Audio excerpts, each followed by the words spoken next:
Deklaratat tuaj për bandat janë propagandë politike e papërgjeshme, po e dëmtoni reputacionin e Kosovës, po ushqeni panik të qytetarët.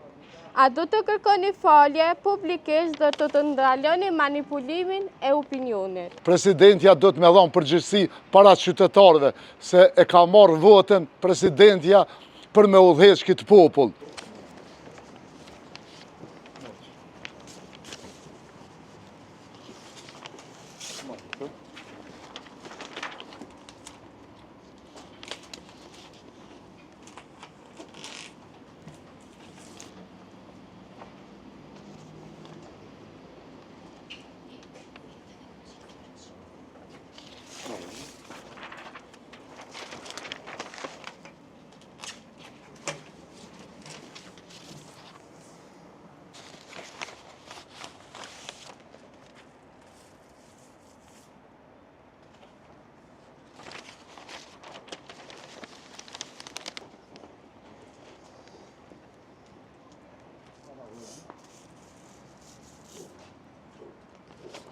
Përshëndetje të nderuar media, të nderuar qytetarë të Kosovës, po veçanërisht të nderuar veteran, dëshmor e invalid të luftës. Unë këtu kam disa pyetje për presidenten e Kosovës, të cilat deklaratat e saj janë të papranueshme për ne. Ju referohem presidentës së Kosovës me këto pyetje. Ju deklaruat se janë shkatruar 900 banda. Kush po na gënjen ne? Kush po e gënjen publikun? Janë shtuar gjatë mandatit tuaj dhe ju heqni. Kjo është vetëm një mashtrim publik dhe kriminalizim i vendit tuaj. Qytetarët duan ta dinë a do të japni llogari për çdo bandë të paprekur që vepron në emër të pushtetit. Çfarë po fshihet pas çantës në aeroportin e Shkupit? Apo transportonit para të vjedhura, dokumente të manipuluara, apo diçka më të errët se korrupsioni?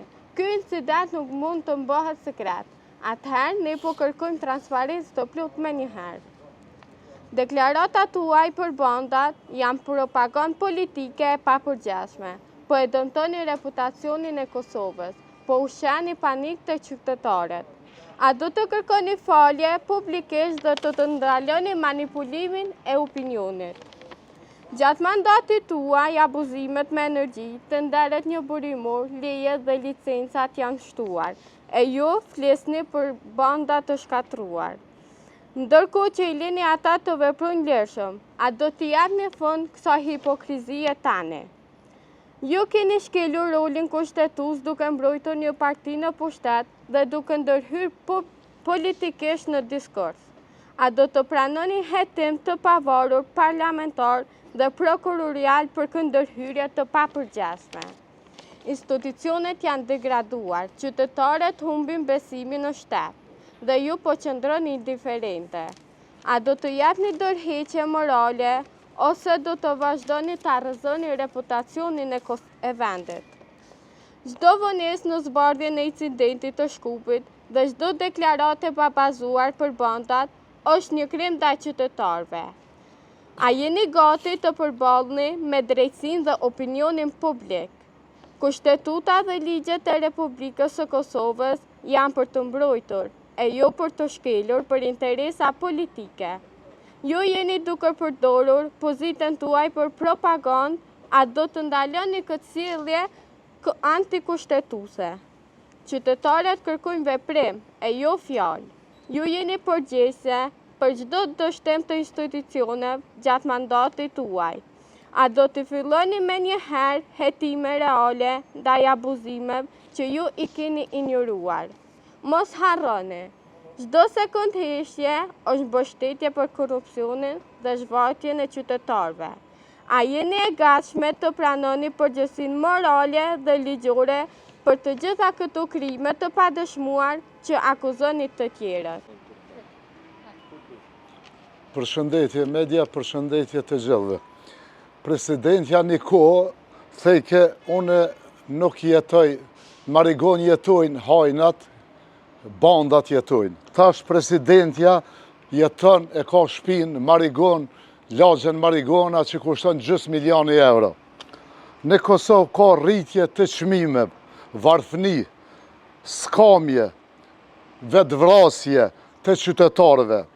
Vonesat e Kosovës mi kry detyrat që lidhen me bashkimin evropian, presidentja nuk o të i kry.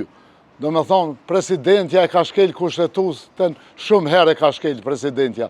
Presidentja do të me dhonë përgjithësi para qytetarëve, se e ka marrë votën presidentja për me udheq këtë popull.